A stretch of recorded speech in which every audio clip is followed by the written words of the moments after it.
Hello, everybody. Hey, we're back. We are back here courtside on the Her Hoop Stats podcast network. I am Christy Winter-Scott, not joined as always by my guy, Gabe Ibrahim. However, shouts out to Gabe, but sitting in right now for Gabe is my guy, Aaron. Aaron, he is the brain trust of Her Hoop Stats. There are so many followers over the past several years. A lot of people use Her Hoop Stats for analytics. I know I do. I know a lot of other major worldwide networks also utilize Her Hoop Stats.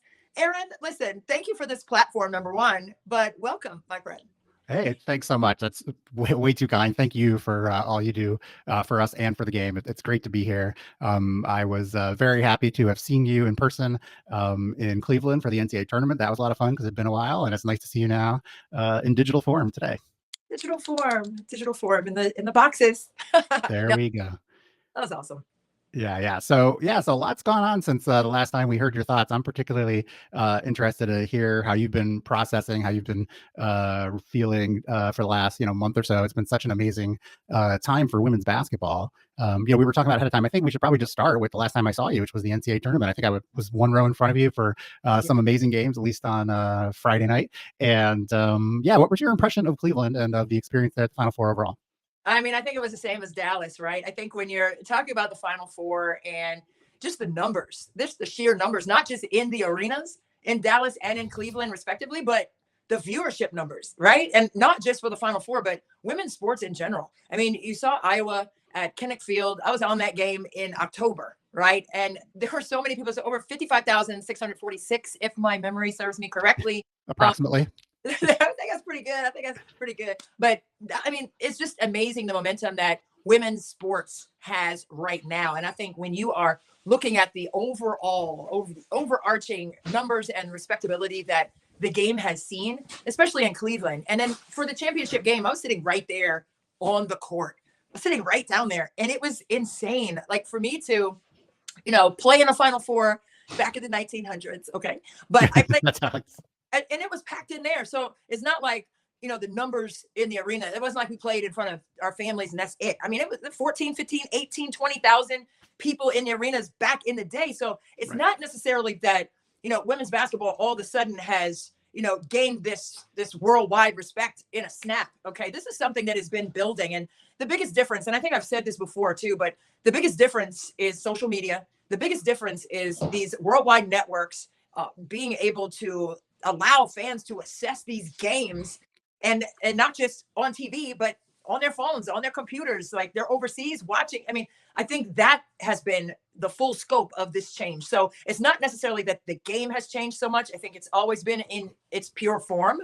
Mm-hmm. But I think right now what we're witnessing is players who have been inspired by the Cheryl Millers and, the Cheryl Swoops and so forth of the world who are now out here performing. I mean, Maya Moore, right? Caitlyn Clark's favorite player is Maya Moore. So this has been building for some time now. So let's not just think like all of a sudden, because rivalries were in place that now the game is, watchable. No, the game has always been watchable. You just haven't had a place to watch it. So I think that, Aaron, has been, for me, the biggest change. And that's why the needle has moved so exponentially so in terms of the viewership and not just in the arena. So I think there's a misconception that there were two people in the arena for Final Four games before the last 2 years. And that's just not the case. I mean, there have been sold out arenas. There just haven't been millions upon millions, almost 19 million viewers, watching from home and every other way, streaming, etc. Yeah, no, I think I mostly agree with you. I'm not sure, I think I disagree with you a little bit. So hopefully it'll be good podcasting, but we won't agree on everything. From my perspective, so you've obviously been in it much longer than me and I've been in the community, been a part of women's game much longer than me. I definitely remember though, like, I don't think of it as a steady build over time. I think that there was a peak of interest early, right? The WNBA, I think, had a lot of interest. The games weren't when they were like on CBS were definitely drawing more than they were. One thing I always noticed was, for a number of years, we would see on this, we've been on the steady upswing for a while. Now that's certainly true. 4 or 5 years, it feels like, but it was always like, it's the most since 2013. It's the most since 2012, because it had been higher before. And that was something that I always wonder about is, am I in a little women's basketball bubble? And so we all see it growing and that bubble is growing a little and it feels like a lot, but in the rest of the world, it's not. I think what is different, frankly is, a lot of it is the Caitlyn Clark effect. It's nice to see though that it's not just Caitlyn Clark. They're getting tremendous numbers for that USC. Was it USC UConn game that did really well? Like a lot of the games had great numbers that didn't involve Caitlyn as well, numbers that would have been unheard of just a few years ago. And so I think it's a case of kind of lifting all boats. But to me though, what I think is we're getting in a nice Caitlyn Clark. I think is given a nice spiral because, as you said, I 100% agree. The game's been watchable the whole time. I mean, some of the battles both at the college level and the WNBA, some of those like Lynx. Sparks, right? Just tremendous. Stewie's been amazing forever. A lot has been happening. There's a reason Maya Moore is Caitlyn Clark's, favorite player, as you said.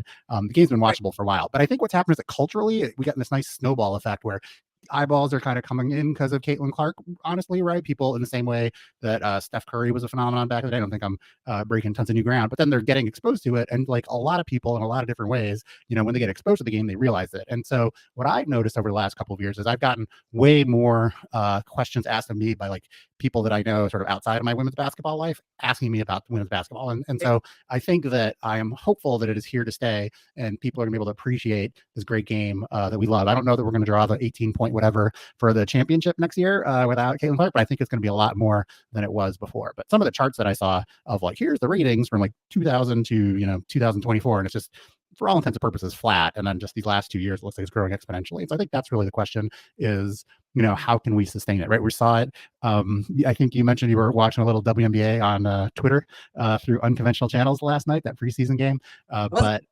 there's a lot of people doing that. Yeah, there are a lot of people doing that. I think 200,000 people tuned in at least for a little while. And so, the interest is there. And so I think as it's become, people talk about it more, and then it becomes sort of more socially acceptable. It's just kind of on the radar in the same way, like when a new album drops or, things like that. And if it, makes the newspapers, people talk about it and it drums up interest. So I'm hoping that we're going to be in a place, frankly, I think that a lot of the gambling stuff, right, there's obviously pros and cons to the impact of gambling, but tons of people, I can't tell you how many times I've talked to people and they're like, oh, I was like looking for something to gamble on, especially in the summer when there's less going on in traditional men's sports. And so they start, following the WNBA a little more closely, expressly for the person gambling. Then they're like, holy cow, this is an amazing sport. Why haven't I watched this all my life? And so, I think we're all happy with that. It's really interesting to think about what are all the other amazing things that are going on in the world that you and I aren't tuned into that, they're probably clamoring for their attention as well. Right. No doubt. And, I hear you. But I'm going to, humbly disagree a little bit on that. And I know the numbers, and I know you're all about the, her hoop stats and the analytics and the numbers and the graphics and all. But I think just because I think I've been in it for so long, right? I think, just the ability to tap in, right, to our game, that's what has changed the most. And I understand the numbers have changed because of that. So I guess we somewhat agree on that. But I think, there's been a method to this madness that has happened, in the best way, right? Yes, there is a Caitlyn Clark effect. Yes, Juju Watkins is only going to be a sophomore. She's coming into the Big Ten. So, I can't wait to get her on a couple games next year. Listen, USC is going to be trouble for a lot of folks, especially with the couple transfers they got in, Kiki Efren and all the others. I just think it's going to be fun to watch. But I think, the numbers still may be able to be sustainable because of all of the other games. Like Paige Becker, she's still coming back. AZ Flood will be healthy for Connecticut. I mean, that's going to be another team that's going to be vying, right? I know, right? Fingers crossed, yeah. I love them. And, their perseverance and everything has just really been steadfast. But when you think about, the sustainability of these numbers, I think, you keep feeding the public what they want, right? Yes. We're parents, right? You feed your kids what they want, right? For the most part. Sometimes you're like, you're going to have this. This is all we have for today. So this is what you're going to have. But I think for the most part, what would you like to have for dinner? And they're going to tell you, and you go to the store and you get that and you feed them. So I think, as a parent, you look at it that way. And I think big picture wise, you take it up. It's just a microcosm of what women's basketball viewers want. And they are presented by the big networks and the streaming devices that they've been able to tap into. So, I mean, feed them what they want is what I'm saying. And I think we've seen what the public wants. And you see these babies out there with all the signage and, today's the young girls of today are the women leaders of tomorrow. And that's one of my favorite, posters that I've, seen over the spring and summer, and just the powerful insight that we're giving our youth. I think it cannot be understated. It can't be overstated. I think this is something that we need for our youth, something to hold on to, something to believe in, but the representation for our women and our young girls and even our young, who are going to be allies as girl dads, eventually, and supporting their daughters on the same level, right? That they are being presented by dad, take me to a game, right? And that's how I fell in love with it, because of my dad watching TV and watching the games. Like that's where he was. So guess where I was? Right there with him, watching and learning and falling in love with it. So, I mean, we've heard that story over and over from so many athletes, and how they were introduced to it and how they fell in love with it. First and foremost, it's been because of the support that they've received at home. So let's continue it by giving people what they want, right? Parents, taking your kids to these games, taking your sons and daughters to these games, and letting them see the fierce and ferocious competitive fire in these leaders who they will one day become. Yeah, and I mean the making it visible, right, in so many ways is important, right? It's not just about the, you talk about the boys or whatever. It's not just about the girl dads, but it's also about like helping the boys see, they might be managed by these women someday too, right? And being comfortable and just sort of seeing them as peers. I think your food analogy is pretty amusing, right? Parents of the world unite on this podcast. I guess to me the analogy, it's a level, right? It's like when you've got like an elementary schooler and you give them sushi for the first time, and they're like, oh my god, this is amazing, and then suddenly they're eating sushi all the time. And that's kind of what's happened, right? And you talk about the networks. I think that in particular, one thing that was really nice that I personally enjoyed this year were the Fox broadcasts with Gus Johnson on them, and Fox really leaned into it. I thought they sort of realized they had a phenomenon and put him on, as Richard Deitch would say, Big Fox. I know he's Richard has been really banging the drum to try to, he was a leader in asking ABC to put the championship game on ABC on Sunday, and we've had that for the past couple of years, I think. And so now the next question is, can we get the Final Four as well, right? The men are on CBS typically. Obviously they got that weird contract with it's not that weird, but split contract with TNT, TBS. But in the same way, I think just more opportunities for people to watch, whether it's on Fox in the middle of the week or on the weekend, and giving it the prominence that it deserves. For sure. I think that's what it needs, right? I know back in the day, I mean, we played on ESPN, but not every tournament game was on ESPN. When I was playing at Maryland, it was only, I think the Sweet 16 on through to the championship was on ESPN. So I think, the game has grown, and you have to, like coaches today, like parents today, I mean, everyone has to kind of roll with the punches and understand what the reality of this moment is, and do your due diligence to fuel that, so that the next jump could be even higher, right, for the game. And I think that's what we're seeing. I think we're seeing the belief, we're seeing the money, we're seeing all of the support that we've been, I don't want to say begging for, but we've been waiting. We've been surely waiting for it. And I think we've been commanding it. And I'm going to go ahead and change the narrative of take the begging out. We've been commanding that you bet on women. And now you've done that and you're winning, right? Everybody wins when you bet on women. And I think that's what we've seen change. There's been confidence boosted on both sides of it because of the investment in our women. Yeah, absolutely. 100% agree. So it's been really nice to see this moment, right? And I think, the game's trying to figure out how to capitalize on the opportunities. WNBA is trying to figure out how to capitalize it. Media outlets like her Hoop Stats and, the bigger ones as well are trying to figure out how to kind of continue to grow and serve the women's basketball community even more. So, it's an exciting time to be part of women's basketball. I'm really proud to, be a member of the community, and so glad that, we're coming up on, our 7-year anniversary. I think we're at 6.5 years of Hoop Stats. So it's, really kind of amazing when you step back and reflect, to say nothing of, people that have been, a part of this game for, in the NCAA, like 4 decades, right? So crazy. That's awesome though. But I think, that's what it's going to take, that kind of leverage and traction, but the belief. I think you have to have faith and you have to believe. Those are two major key cogs in my daily mantras, right? Have faith and believe in your work. And I think that's what we've seen resonate throughout our game. Yeah, the way I think of it, right, is, when people join our team, I always say, like, we have to do stuff that we think that is interesting and trust that there are other people that will think it's interesting too. So that's part of why we have all these podcasts.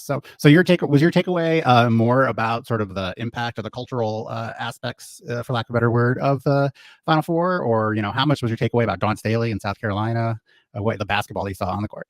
Oh man, it was all about that. It's always going to be all about that for me, first and foremost. Yes, the numbers were immaculate vibes. We understand that, but look at what Dawn Staley has been able to do, right? The last 2 years in particular. I mean, only losing 3 games in 2 seasons, or 3, I think. I saw it was 100 and something in 3. Was it 3 seasons? But I mean, today's Dawn's birthday, by the way. So happy birthday to my dog, Dawn. That's my girl. But I think the way that she has led that team, And the fact that she said when they lost in the Final Four last season, with Aaliyah Boston being a senior and going undefeated all the way up until the semis last year, losing to Iowa, who went on to eventually lose to LSU in the title game in 2023, Dawn Staley said, listen, I was going to walk away from the game. And I think that's when you saw the emotion from Dawn bubble over in the post-game congratulatory interview, where she couldn't come up with the words. She was just caught up with all of the tears. And that moment, that spoke to me, because there is more to it than what you see in the moment. And I think that's what that displayed for me. And you can't, you can learn. Number one thing, you can learn from not getting what you want when you want it, right? And the only way that you can learn is to keep going, even if it hurts so bad. She wanted it so badly. You understand? They went undefeated all the way through. Do you understand how bad she wanted that championship in 2023 for those kids? And then she felt like, as the leader of that group, felt like she had failed them. There's nothing worse than that. I don't care. Like, I coached for a long time. And the wins and losses, I only remember the losses because I felt like that's on me. Like, and even if the players didn't execute to the best of their ability, I still feel, as a coach, responsible for the losses, right?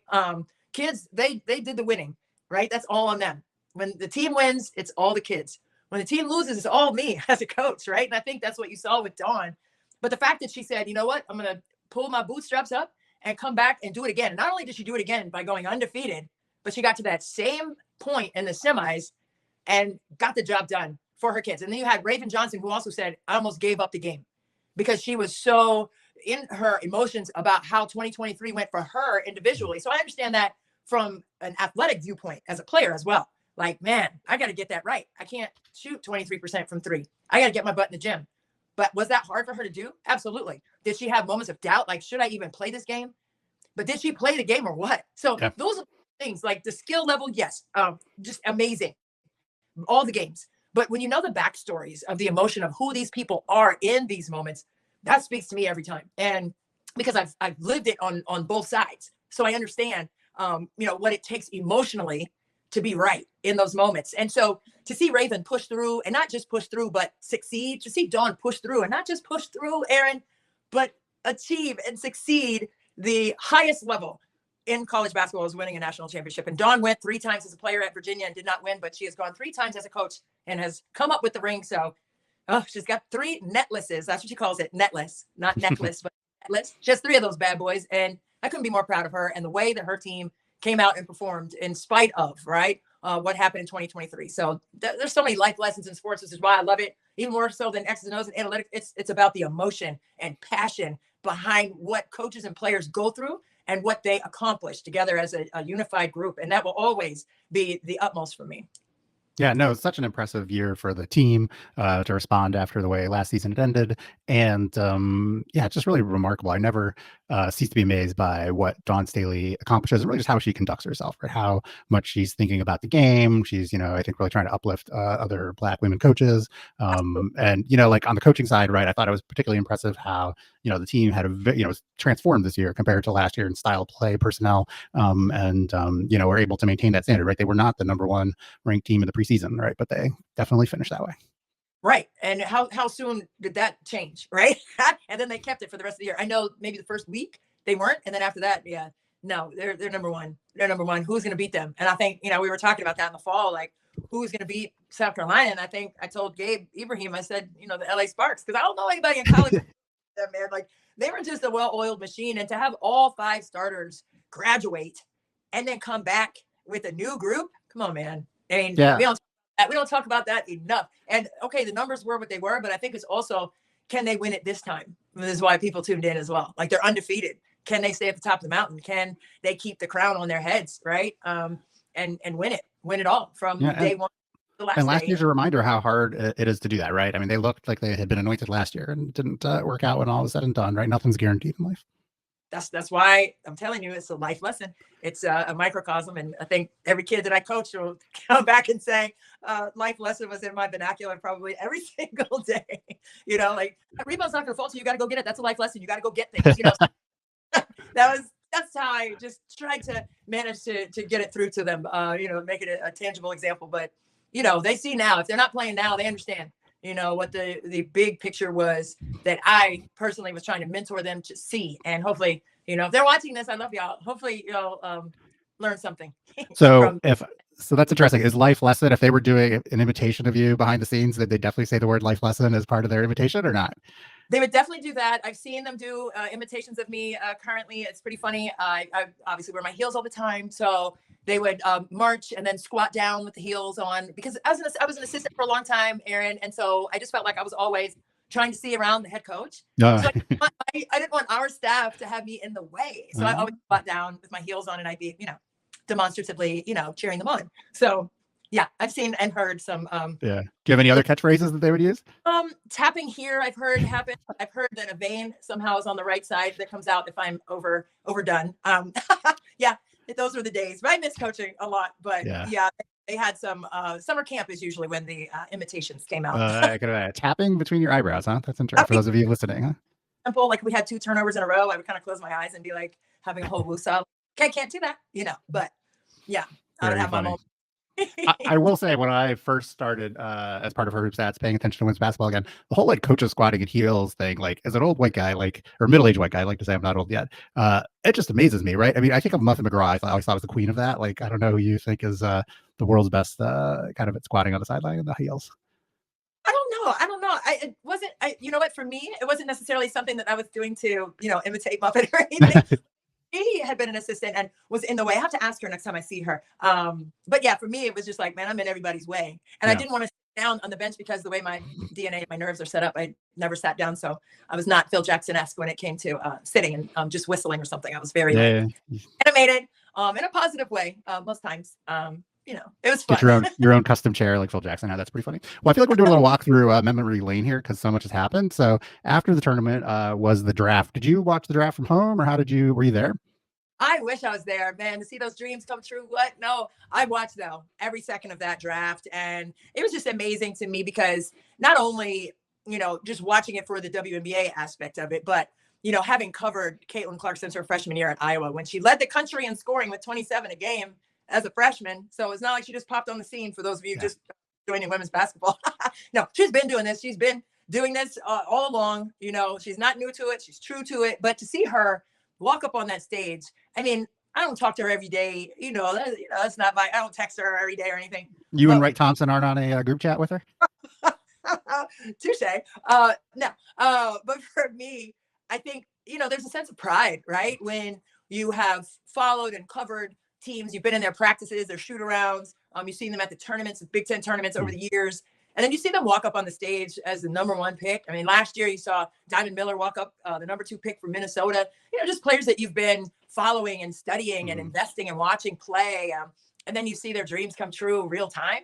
I mean, there's nothing like that. I don't care. And it's not, again, we're parents, and it almost feels like that kind of connection. Like, you're just so proud, right, of them individually, but you're proud in that moment also of the game. So it's like, I called coaching like my 4th child, right? I have 3 kids, but I call coaching my 4th child because there's a personal emotional investment in wanting them to be encouraged, wanting them to do well, wanting them to understand, to have peace in the process, right? And how you've seen that just develop in them, and the maturation process as competitive women, leaders, and all that. Just to see that, to me, will always be the epitome of special in my estimation and in my mind. So that's what the game gives you, right? Those kind of relationships. And I know with the NIL and transfer portal and all that, it's all transactional now. It is not much a connection emotionally. But for me, if you know me as you do, it will always be an emotional, passionate connection with players who are like-minded in terms of their love of the game. And I know when people have it, and I know when they don't. I know when they're all about the team, and I know when they're not. For the most part, sometimes it takes me a minute, but then I'm like, oh no, that's not what bought-in players do, right? So I think to see all those kids walk up on the stage and their families surrounding them, and to know their backstories, to what got them there, whether they've come through injuries, whether they've transferred and then finally found a spot for them that fits. It's just beautiful to see, and that'll always mean the most to me. So yes, I was watching that whole night, smiling ear to ear. My face was sore. I was just like with joy. Gotta work out those face muscles, the smiling muscles. It's a real thing. My face was sore that night. But I'm thrilled for them to continue to grow the game. I'm thrilled for the babies who are going to be at the games, the elementary age kids, the girls who are going to be inspired like Caitlyn Clark was, inspired by Maya Moore and running out to get her autograph when she was 10 years old. So now they're 10-year-olds running up to her in the same way. So to me, it's like that whole grandiose, like just full on portrait of what our game is and can continue to become. Exactly. Yeah. Unfortunately, I can't put a little sound effect in. I don't have the podcast producing skills, but Circle of Life on in the background. But yeah, no, it feels a little bit like exactly a graduation aspect analogy too. There, right? You're sort of proud to see kind of them kind of completing one step of their journey, but also knowing that right, they've got an exciting, proverbial next chapter ahead of them. And so it's fun to see them at the start and kind of knowing what they're capable of. So yeah, it was really cool to see. Also, it was nice to see.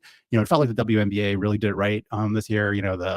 They were at the Brooklyn Academy of Music, I think, right? The venue was super, just looked great on TV. And I definitely we had a couple people there and, had the sense that they really kind of did it up and had an even bigger feel than it did last year, where they were also kind of working hard on that. And so, so it was nice to see it well done. Nice to see the, again, the viewership interest. It was kind of fascinating to me, though. This was also a year where like the draft, like the order of the draft was not so shocking. We didn't have any, I felt, super duper surprises in the first round. I don't know if there was anything that caught your eye about the actual picks themselves. Like, were you surprised Cardoso went third ahead of Rickea Jackson, or?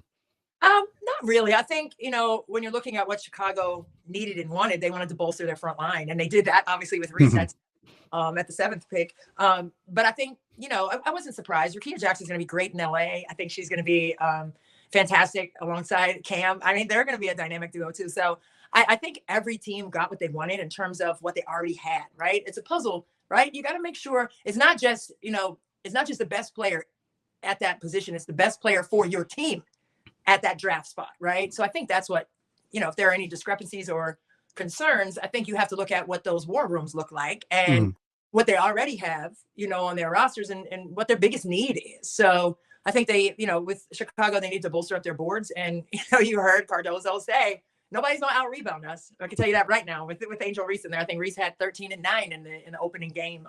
So in the preseason game. So I think it's going to be really fun to watch them continue to grow in the game too. But no, I didn't really have, any surprises at all. I think, and I wasn't even surprised, and not even, Kate Martin was surprised she got drafted, but I wasn't. And I think Kate Martin from Iowa was surprised that she went. She was there to cheer on Caitlyn Clark, who went number 1 overall, of course, out of Iowa. But when Kate Martin's name was called, she was like, wait, what? I'm here as a cheer. And I thought that was the cutest thing. Once again, knowing her over the years of her career at Iowa, it was the cutest little thing. And they're definitely sisters. She's going to be a fantastic player in the league. I'm hoping she sticks. It's hard to stick in the league. Listen, I don't care what round. I mean, we've seen top not make it right in the league. So it's tough, but I hope she makes it. And if not, listen, she's going to be a fantastic coach. She wants to coach, Aaron, and she will be so great with that. And she's had a great mentor with that, Lisa Bluter. A woman after your own heart, right? Wants to be coach. But she, as I'm telling you, I can feel it in these people, man, when they have that level of love and investment, passion for the game. And, so Kate Martin was surprised. I wasn't surprised about her. Yeah. I don't know. It'll be interesting to see whether she is able to stick on opening day or not. Right. But I mean, that just because it doesn't happen this year doesn't mean it won't necessarily happen in the future. Right. Jaylen Brown, right. Yesterday for Dallas. I think she had 21, right? She did. Her lefty was going, man. She was hitting threes, but she just looked so solid. Also defensively, like her shots were very fluid. Her body looked great in terms of her rhythm and cadence, running and doing everything she needed to do. But bounce was good. I don't know. I was just really pleased with her, but her knee injury was pretty catastrophic. I mean, it was bad. So it was ACL meniscus, and I think I heard them say Ron Thulin on the call last night that it was also there was an artery that was pinched or something in her leg as well. So it was like a myriad of things that she had to come back from and get right. So to see her out there performing, no, it's not over with. I mean, it's a setback, but it sets you up for a great comeback, and that's what we saw last night with her. Oh yeah, was that also a coaching phrase of yours? Setback sets you up for a comeback. I mean, I have a whole bevy of little hashtaggy kind of things. Absolutely. We ought to have end each podcast with Christy Winter Scott inspirational phrase of the day. I should do that. I have, what? Write them down because sometimes they just come in and out, pop in my head, get trapped in my spirit, and I got to let it out. So I'll have to come up with. Really, what you got to do is ask your kids and see what they roll their eyes, and I'm sure they'll come up with it. No trouble. There's no problem at all. They definitely know. Cool. So after the draft, I think a lot of the news was probably around the portal more than anything, right? And we've definitely people have listened to this podcast for a while, and I think know your thoughts about the portal. I assume they haven't changed too much, but it is a new era. So I'm curious, kind of your take on all the portal craziness we've had. Listen, Aaron, I'm all for the portal when it comes to, and I've said this before, coaching changes, right? or if there's a mass exodus of players who are there that you thought you'd be playing with. I get it. Okay. I remember, what was it, 3 or 4 years ago, Syracuse lost all but one player on the women's side. I think the LSU men lost all their players, a couple of years ago. Oh, right. Yeah. Was Cardozo one of the Syracuse players? I think she might have been, right? Cardozo, yeah. Yeah, she was one of them, right? Yeah. But I'm just like, what I'm saying? In those drastic circumstances, man, put your name back in the hat and find another place. Because that's tough, because the one thing that you can control is your hard work and your effort, right? Within your skill set. And yes, you want to build on that and develop it and stack days. I get it. But if there's a coaching change and that coach likes different kinds of players, that to me, like, I'm not going to say, hey, stay there and play through that. You decided, so stay. No, I have a little bit of a window of grace that I say, you know what, that's a tough spot for a competitor, right? That's not what you signed up for. Now everything's changed. The whole team is gone. You thought you were going to play with. That's a different look as well. But if it's just, I'm going for the money bag, I can't, man. And saying kids don't take that money, because if I go retroactively, go get an NIL bag, I'm taking the bag too. Yeah. But I'm not going solely for that, right? And to me, it's always going to be about relationships. Like, my kids have gone through the recruiting process. One is currently in it. So it's not going to be, who's going to hand him the biggest money bag. No, it's gonna be who has my sons and my daughters' best interest at heart in terms of who they can become as people first, period. And if money comes alongside on the B, you have 1A, 1B. Okay. Your 1A, 1B is develop as a young person, develop as a player. And then second would be whatever kind of support you have there for all the athletes. If he or she is eligible for that, then by all means, there it is. But that's never going to trump being a better person or a better player for me and for my kids. So I think they've heard me say it enough. They understand that that's a team game. They understand, the way of the world right now is different, that it is transactional, but it doesn't mean that they have to buy into that aspect of it and not meet the coaches and the people who they're going to live with, their teammates, right? For 4 years. You're not going to put that by the wayside and say, forget about the people and go straight for the money. And we've seen players who that has hurt a lot, right? And okay, Haley Van Lith. I mean, it's been widely discussed. I heard Gilbert Arenas talking about it on his podcast, right? Oh, I missed that. Yeah. Oh man, he was preaching on there the same what I'm saying. Okay, she was like, I covered them when they went to the Final Four. I had them in the 3rd, 4th rounds when they advanced to the Final Four. Van Lith was a sophomore. Okay, Louisville, yeah. Flat out killer. Aaron, a killer, right? Yeah, I remember that. Kobe came to see her play before he passed away. Rest in peace, Kobe. But and that's what I'm saying. Like-minded competitors respect like-minded competitors. He wouldn't have gone to see her play if she wasn't built the same way. Trust and believe. Okay, so and Sabrina Ionescu, he went to see her too. So let's understand this. Okay, just trying to give you a foundational understanding of how she's made up. And I don't know her. I mean, I interviewed her a couple times. I don't talk to Haley Van Lith. I don't know her, but I've seen her play and I've interviewed her a couple times. And the interactions, like, she is true to the game and loves it, period. I was shocked that she left Louisville, like many, right? Yeah. Went to LSU and everyone's like, man, she's over in the corner demonstratively wide open. Shots are taken. She doesn't get a touch, like several possessions at a time, and head goes back, arms down. Body was like, man, am I ever going to get a touch? And not to shoot it, but can I catch a pass in the court? And sometimes it just didn't happen. I mean, there's a lot going on, and they're a great team. I'm not saying anything badly about LSU. It's just, I was saying about the draft, right? It's got to be a good fit, right? Exactly. Skill set wise. And eventually, I mean, she had some moments. Still not saying it was like all bad, but the fact that she's leaving again, right, to go to TCU, which is great for her, and they're going to be great, Great for them, yeah. There's some pieces, but I'm like, man, you can't run from yourself, and you can't run to the money. Those are the two things that I don't like about the portal. If someone says, hey, you need to get a left hand, I need to work on my left hand. If I left Maryland because my coach told me to work on your left hand, and I go to school B, and guess what that coach is going to tell me? You got to work on your left hand. And I leave there, and the next coach C, tells me, you got to work on your left hand. Where am I going besides getting my butt in the gym, working my freaking left hand? Like, at some point, it's up to you if that's what it is. Okay, so let's just understand. I will always be an advocate for players being where they are needed most, right? Skill set wise, but also where they need most, right? In terms of how they're going to be developed as people, period. So you've seen it work out well, and you've also seen it be a dumpster fire. So, all the best to everyone who decides to go that route for whatever reasons they deem, is their purpose.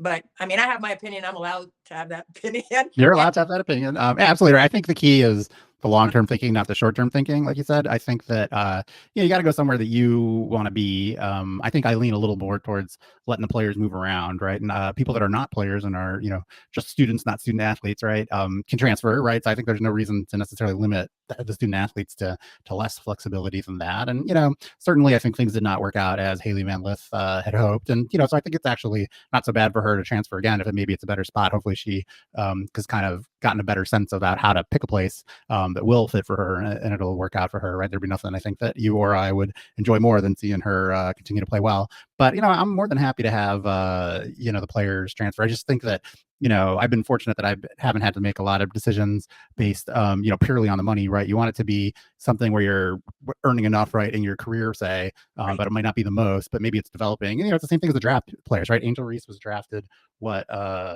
seventh, right? So Nafisa Collier was sixth, and that didn't define her as the sixth best player in her class her entire career.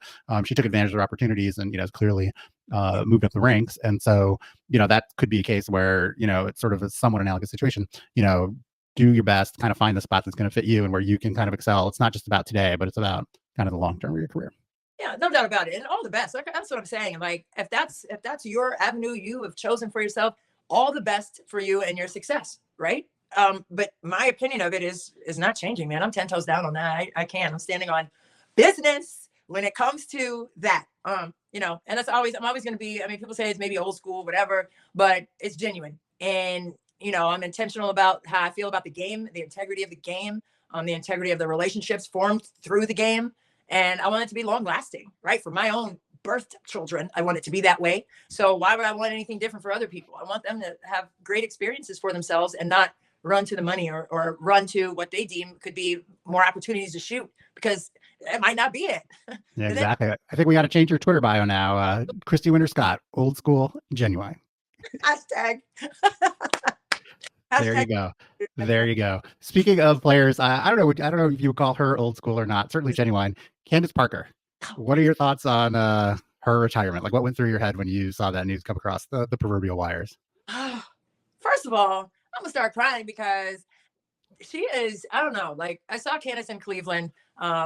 We were at the Threads and together had a party, and man, everybody was in there. It felt like a dream. It was so much fun because I don't go out, Not everybody, but Dallas, I was in Dallas. I was like, man, when was the last time I was outside like this? And I was like, dang, it was last year in the Final Four. That's crazy. But I was there. The Wings had a party in Dallas at the Final Four, and that was Lieberman was there. It was fun. But this little get together, Sue Bird was there, Megan Rapinoe, the whole crew, everybody. But Candace Parker, I was like, they were taking pictures, and you walk in, they had the little background thingy. And I see Candace outside walking in, and I'm like, no way, right? I was so excited, and I was thrilled because not only for me, I get excited because, I feel like we're, like-minded in terms of the love of the game and all of what I just said before.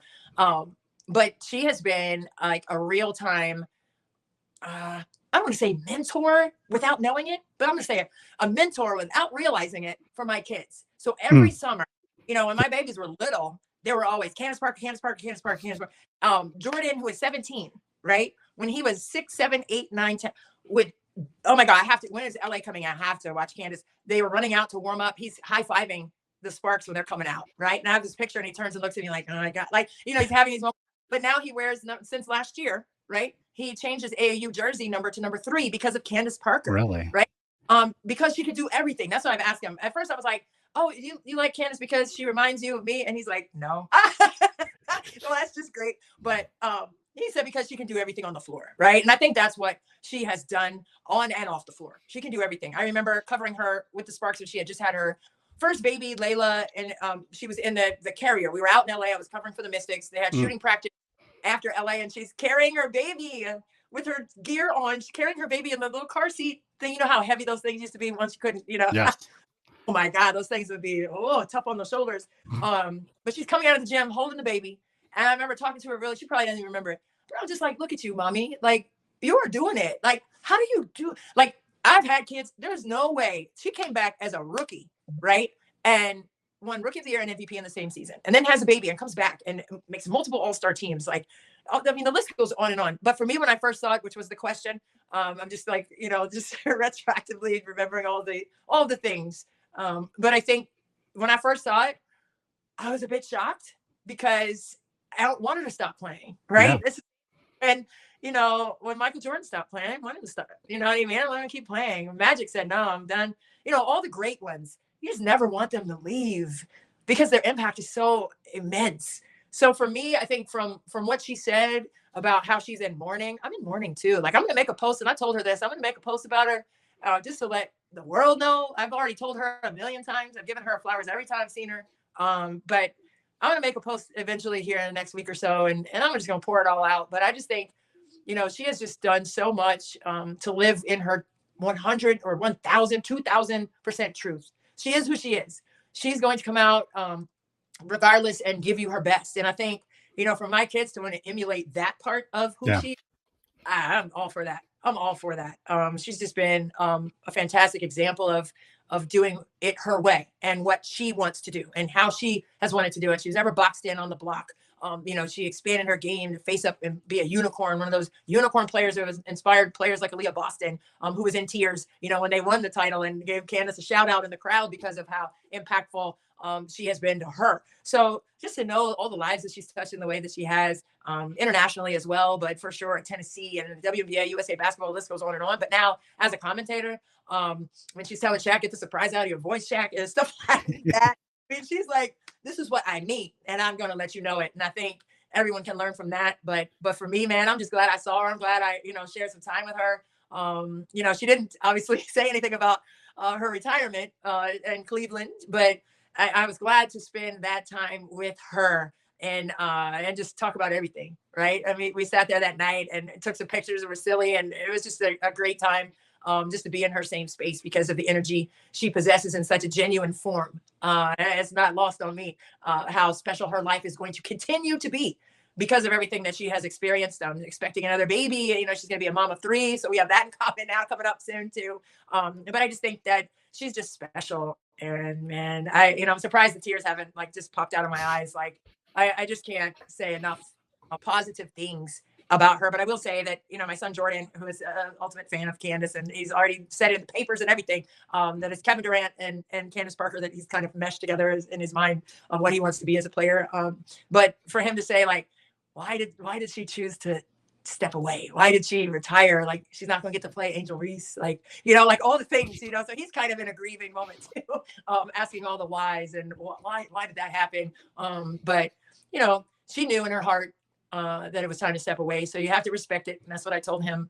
But I can always pull up YouTube and watch her play when you miss her actions and activity. But and she'll be on the tube. She's going to do a lot of other things for the communities that we need. So she's not going to be gone, but she's not going to be hooping, which is the sad thing, but understandable and respectable.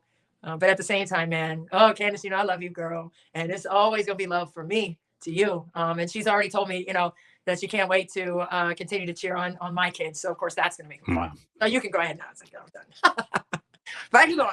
So there's the tear I was calling for. So good. Yeah. I mean, I don't think I could really add much to that. I mean, yeah, for me, it certainly was a surprise. I thought she would have wanted to kind of have another go at it with the Aces. It seemed like a great setup. And even if you're not playing perhaps as much or, not up to the level that she expects of herself, I would still think it would be an enjoyable experience. But I mean, she clearly has her reasons. Clearly, I mean, you talk about being in mourning, but I think to make a decision like this, you also have to be at peace with it. Right. So I think that she definitely, wish her all the best. She seems like such an amazing person. I have not had the privilege of kind of interacting with her in the way you have. And so I think it is a surprise. I probably have a little bit of regret, frankly, that I didn't watch her as much as you have over the years. I certainly wish I have. Of course, have been watching her a lot lately. And I think she just conducts herself so well, right? I mean, you always say sort of, be careful when you meet your heroes or whatever, but everything that you hear about her, everything I know about her seems just amazing. She's like a special person. And, as you said, really a mentor, I would say even a role model, right? For people like Jordan, people, our youth today. For many, but yeah, no, by far. And she's one of those, I mean, I could put Grant Hill in that same number, the people who you want to meet and realize that, wow, this person is genuine. This person is exactly who I thought they would be. No surprises there in terms of character. No surprises there in terms of genuine, compassion for people. Yeah. And she's one of the special ones. One of one, Candace Parker. Yeah. Exactly. So yeah, like I said, I'm just looking forward to seeing her continue to be a part of the community and still kind of someone that we hear from and get the thoughts of, whether it's on the NBA side, WNBA broadcasting, college broadcasting. I think the world is her oyster, right? Yeah, no, she does everything. And she said she's going to be doing a lot of investing in the community as well, which I love. Who much is given, much is expected, but that's not from the outside world. Like, she's saying that to herself.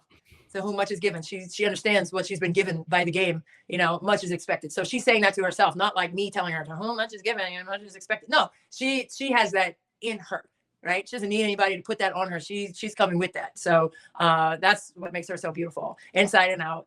She understands the assignment.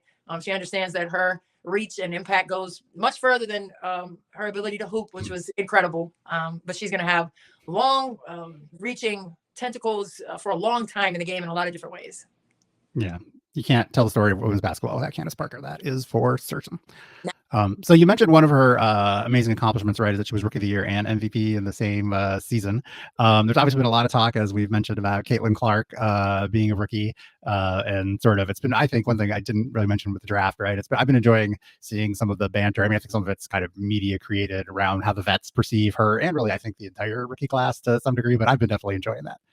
Yeah, it's been fun, right? I mean, Diana Taurasi is like, hey, when you get here, it's not going to be the same, show as college. But I mean, 5 threes later in that preseason game, and some of them she was doing the dance, Aaron, and the step back. I thought she got tagged on the one coming to the left, which she loves to do. But she got a little mid-range shot off too. I just think she was making great reads, as we knew she would. Right. 9 assist a game last season to lead the country, along with those 30 points. I mean, that's just like such a maximum level, as you know, with her hoop stats and the analytics of it, what she brings to the court for her team. I mean, she was producing almost 50 points a game for her team. That's crazy. It was over half of the points she was bringing to the floor, whether she's scoring or initiating offense through her teammates. So I just think it's great, right? I think it's great for the league. I think you saw it with Wemby coming in, right? It's like, Wemby's so thin and all this and that, all these things, all these knocks and all that, but he still managed. I know the team didn't do very well, but they're going to keep building around Wemby in San Antonio. But I think for Caitlyn Clark, it's like the same thing. Like, oh, she's so thin defensively, she's not going to be able to do anything, like blah, blah, blah, blah. She's not going to get those same shots off. She is. And does she know she needs to get stronger? She has said that. So that's not lost on her, what she needs to do to become the best pro that she can be. But we saw that with players coming into the league, whether it's WNBA or NBA, their rookie years are different than their 4th and 5th years in the league physically, because they understand they have to do to maintain their strength, to gain strength, but the ability to, counter their strengths in terms of getting their shots off. So you're going to see her continue to evolve. That's just how she is made up mentally and competitively and passionately. So I love that everyone has a lot to say, and she doesn't have anything to say about it, but she has her game to speak for her so far. It's only been one preseason game. I get it. But her game was nice and loud in that game, Aaron. Like, it was. So what I wanted to ask you, right? So one thing that we launched, we sort of gave a little intro to it last week, and coming out starting on Monday is our new Ranking the W initiative. So we're going to have, a series of articles coming out. We kind of polled over 100 media members, a lot of different people in a lot of different aspects of the media, international as well, basically asking people how to rank players this season based on their total contribution. So first I'll ask you about Caitlyn Clark, and like, where do you think she's going to commit? Do you think she's going to be she could win Rookie of the Year? Do you think she could be number 1? Do you think she could be, a top 10 player, essentially make all WNBA this season, all-star? Like, kind of how good a player do you think she's going to be this season? I think sky's the limit for her, for sure. In Indiana, with who she has around her too, with Leah Boston and activity, I think you're going to see that continue to ascend. But do I think she could be an all-star this year? Absolutely. I'm going to go ahead and just say yes to that. Could she be top 50? Absolutely. I'm going to say yes to that. And it's not necessarily because she's going to have gaudy numbers in terms of what she's averaging point-wise. I think it's going to be because she makes everyone around her better. And I heard Lynn Dunn say as much in their media day for the Fever. Lynn Dunn, the general manager who has spent decades in the game, right, in all aspects, as GM, as coach, as coach in college, what is she? With Kentucky, she was a consultant with Kentucky women's team. So, I mean, she has seen the gamut, right, of what this game has become, right? And so to hear her say that Caitlyn Clark makes everyone around her better, that's why she's going to be an all-star. That's why she's going to be top 10. That's why she's going to be definitely top 50, definitely top 20, top 10 as a rookie. So you see her as maybe one of the 10 to 20 rankings, somewhere between 10th and 20th this season, kind of where you would sort of vote her if you really rank everybody 1 to 50, one by one. And that's just everybody included, from Taurasi, being the one that's the longest tenured to. Not overall, but just like who. We'll get to your top three, which I think is the next question. But yeah, right. We can jump into that right now if you want. But essentially, like, do you think she can make All NBA this season? Second team or first, and essentially have been one of the top 10 players in the league for 2024 when we look back in in the end of September or whatever. Yeah, for sure. I think she could definitely be. At least, and there are 10 players on each team, right, for the WNBA for the first team. No, it's like 5, and first team's 5, second team's 5. It's not like the Big Ten, all conference teams or whatever. Oh, that's tough. I mean, I want her to be. I would say yes to that. Even if that's just 10 players, that's going to be tough. It's going to be tough, but it's not. I mean, I'm just thinking of all of the players in the league. I don't want to, man. Those are my babies too. I think it's going to be tough too, right? I mean, which is part of the point is like Candace. It's so amazing that she was able to do that her rookie year. Right. That's what I'm saying. But Candace played for 16 years. So now you have players who've been in the league, 19 years to Rossi, right? But then you have 15-year players. Oh, yeah. I'm not saying overall, though. I'm just talking about this upcoming season. Right. But I'm saying, like, take any of them off those top 2 WNBA teams and put in an easy manner. That's what I'm saying. Like, there are players who've been in the league 10 years, right? Who are currently playing, who I'm thinking, okay, that's an all-league player, but who do I take off? I think that's the bigger question is. Yeah, I won't ask you if you're going to put her top 10, who's coming into 11 through 20 behind her. But what I will ask you is, do you think the top 3 this season are going to be the same kind of consensus top 3 last season of Alyssa Thomas, Breanna Stewart, and A'ja Wilson? Oh, man. I mean, I think you have to go with, A'ja, right? I had her as MVP last year. Did you? I did. I had her number 1. I don't know who had her 4th. I think they're still trying to figure that out. But I mean, A'ja Wilson, man, I think she understands it. I mean, her team has won back-to-back titles with her being the key cog to that formula. And I just don't think she gets enough respect, to be honest. And yes, she has pieces around her, but you look at all the great championship teams, they all had great pieces around them too. So don't use that as a negative for her. You're supposed to have pieces around you. You're not out there doing it by yourself. But like I said about Caitlyn Clark, is she making other players better? A'ja Wilson makes players better as well, even though she's doing it as a post player or an interior player. You don't say post anymore because golly, but as an interior player, I mean, she makes that team go and she makes them better, right? With her sheer presence on the court. So I just don't think she gets enough respect. I don't think she gets talked about enough.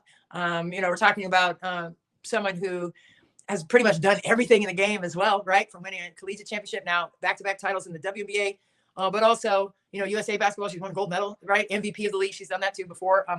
I just think that, it's time to give her flowers and an MVP. So my preseason MVP is A'ja Wilson. And that's no slight to Breanna, Stewart, Stewie. I love her. She was at that party too in Cleveland. So we were on the Papa Shot. She crushed me anyway. It's another story. But is she one of the GOATs? Absolutely. When I say one of, it's not like there's one GOAT. For me, it's like, it's like a cornucopia. That's what I always say of different level, like different kinds of GOATs. Like you're a GOAT in that role that you play for your team. But are you the all-time GOAT? There's so many. Like Diane Taurasi, man, you're the all-time GOAT. Maya Moore, man, you're an all-time GOAT. Maya Moore, yeah.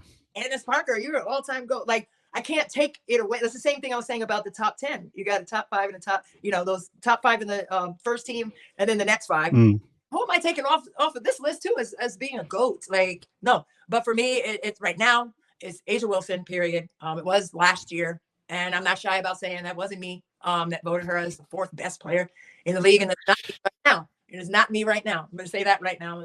I'm standing on business with that too. And 10 toes with that statement. But Breanna Stewart, yes, I think New York can be a problem once again this year with the players she has around her as well as who has around her. But Alyssa Thomas is another player who I don't think gets enough love either because, obviously, she does everything for her team. Obviously, with Stephanie White there, who has just been a tremendous conductor for that squad and putting them in successful places on the court to really be a great team. I think they're going to sneak up on some people because no one's talking about Connecticut yet again. Why not? You didn't talk about them. And disrespect. She's right. She's well equipped to be an MVP caliber player this year. So I agree with your top 3. But my order is Wilson first. A'ja, then I wasn't saying that was mine necessarily, right? But so your order is Wilson, then Stewart, then Thomas. Is that what you're saying? Yes, I thought. Okay. about it, Aaron. I thought we were. Yeah. Now, I will say, unfortunately, for the sake of this podcast, I actually agree with you. I think that is my top three as well in that same order. I mean, I was presuming that you would have them as the top three since they were the three top vote getters. I didn't think you were the mystery Asia fourth voter. But yeah, so we're going to be counting down. One thing I think that's fun about this project that we're doing is that, we go a little deeper than just the top 5 or top 10 is really the top 50. And so, it's going to be fun to see it come out over the course of next week. So if you're listening here, I'd encourage you to make sure you're following along, subscribe to our newsletter. So yeah, with that, I think, you talked about a little bit. Do you have any thoughts about the preseason games before we go? The most recent one, we're recording this on Saturday afternoon, so the Canada game has not happened. The Mystics, I think, lost by 3 today to the Dream, I think that I see. I think it was 2. I think it was, maybe it was 3, but yeah. Okay, it was 3. 87 Atlanta, 84 Mystics. Oh yeah, I was on the post game presser with Eric Tebow on that one. And, I was at their practice on Friday yesterday, and what he wanted to see was their ability to close the paint. And I think he thought they had done a good job with that in the post game comments that he made on the Zoom. But I think he was saying that with Atlanta being one of the top teams, getting to the free throw line and also attacking the paint, also with pace last season, those are some things that he really wanted to see about his team. He wanted to learn about the Mystics in that way, what they could take away. And I thought he said they did a good job, just 30 points in the paint, I believe, or less than 30 points in the paint. And he liked the fact that they were able to turn them over a lot and score points off turnovers. I think they had an advantage through the first half anyway with that. I think it was 5-2 and points off turnovers for the Mystics in the first half. But Aisha Hines-Allen led the team with 13. Thought that she did a really good job as well. But the balance. Ariel Atkins was also a person on the interview as well, and she was just talking about them continuing to develop their personality as a team and as a unit. Eric Tebow said there were 10 players who played double figure minutes in this game, and I think that's what you're trying to find out. You want to know different combinations, and that's what preseason games are all about. So they have Minnesota on Wednesday here in DC, and that's going to be a great game, a morning game, 11:30 at ESA. I think that's going to be fun to continue to see. It seems like they always play Minnesota. I think they have a really good relationship with Cheryl Reeve, who's the head coach with the Lynx. So I think that'll be another great game. They're going to throw a lot of monkey wrenches at you. You got to be able to respond and be quick with how you can defend. But another game, a lot of games went on last night too. We saw Chicago, Minnesota. Speaking of Minnesota, Minnesota got the best of the Sky. But I think getting eyes on these rookies and seeing how they adapt themselves, right? I think is really beautiful to watch. But of course, all eyes were on Caitlyn Clark and on the app for the WNBA app and watching them play last night in their game in Dallas. And I just thought Arike Ogunbowale was just so flat out cold, and I was screaming. And their NBA playoff games going on, but I'm watching this sold out there in preseason game in Dallas, where it came down to a shot that Arike Ogunbowale had to dance for, right? She was on Dancing with the Stars like 4 or 5 years ago. So yeah, exactly. It's like step back. I've heard of a step back shot before, right? Woo! Step back 3. Man. But Clark, she knocked in 5 threes. So, she made her first shot. So that was something that was really fun to see. Obviously stepping to her left, pulling a triple, but she knocked in 5 of them and they were all well defended. So it was a fun game. So I think the preseason games kind of had a real feel of mid-season form for a lot of teams and, tough, close losses for some groups. But I think you learn a lot about your team in those moments. But, roster cuts are going to be tough. They're going to be tough. Always are, yeah. You saw the Mystics play 10 players double figure minutes because trying to give everybody an opportunity to compete real time. And no one more than 20, I noticed. Right. But I think, that's what you have to do. So sometimes you I don't want to say, I'm not going to say it that way because that's going to come out wrong. But sometimes it's about, trying to find the right formula, trying to look at different groups. And if you win, that's great, right? If you win the game. So these games, are for understanding a little bit more about your group. And what they can bring you as the season unfolds or not, right? So that's what we're seeing in these preseason games, but it's really fun to watch ultimately, though. Yeah, it's fun, but I am definitely team, like, you can't draw too many conclusions from the preseason. I think for a lot of different reasons. You talked about the minutes, a lot of different people are playing, for the vets, right? They're playing to get experience, right? But they're not super fired up. So I tend to be less concerned about it perhaps than most, but I did watch a bit of that Dallas game. I guess the other kind of prognostication, right? Yeah. So you mentioned Caitlyn Clark had 21 points. You think she's going to average 21 points for the season or 20 points for the season? Only 5 players did that last year. I think so. And I think, she got a little foul trouble. So, she didn't play for a chunk of, I think it was the fourth quarter, right? The beginning of the fourth, she didn't play a whole lot. I think she's going to be on the floor a lot more during the regular season. She barely came off the floor for Iowa. So I mean, she's in great condition. Yeah, but it's different. I think that one thing that struck me, I as a basketball nerd really enjoy watching her passing, sort of as you referred to. The step bats are exciting and bring a lot of eyeballs, but I enjoy that. It is interesting though how many more minutes Indiana played their top players than, again, Washington and even Atlanta, I think, in that game as well. Because like Alyssa Smith played like practically 33 minutes last night. For sure. Yeah. And I think, with Clark, if she plays 5 more minutes, is she going, can she get over 25 again? I think she can. I mean, and this is with being defended very well. It's not like she's out there taking standstill shots, locked leg shots. Like she's had to work for all those buckets. Yeah, and everybody knows who she is. Stop playing with her. But I think one thing that struck me also was that it was interesting to watch her sort of just not be the focus of the offense the entire time. Unlike Iowa, she's like bringing, she just sort of dominated the whole experience, right? There were plenty of possessions that I saw where she was kind of in a corner or something like that. And, it was going through other people, I thought. So that's going to be interesting to watch this season as well.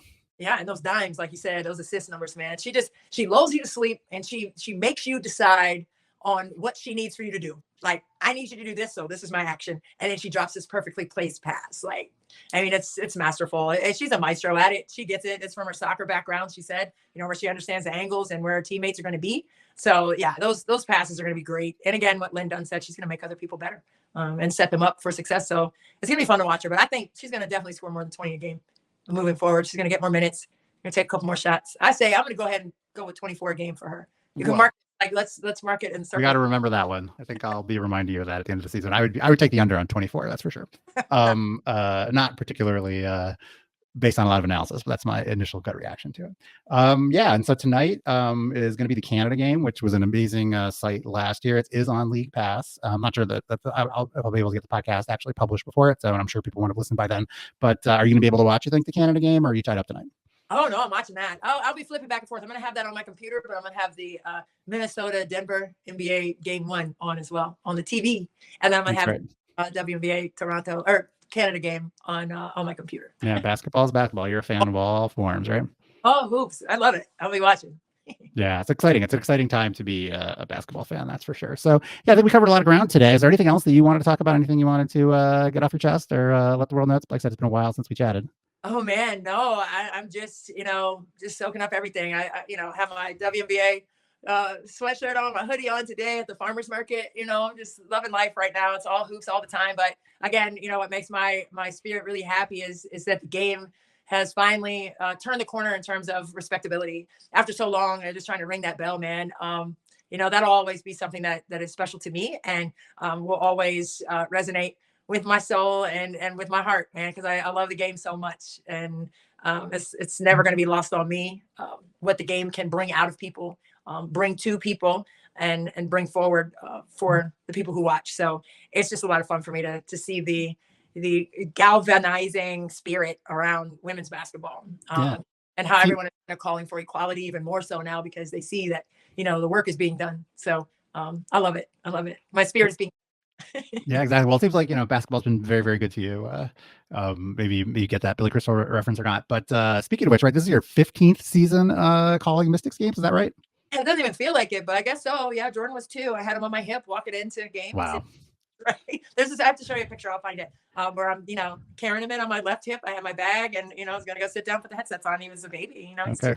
We'll look for that on social media. So you start again. You're calling that game on Tuesday. Really, it's the first game of the regular season. I see Liberty at Mystics Tuesday at 7 p.m. on League Pass. On the 14th.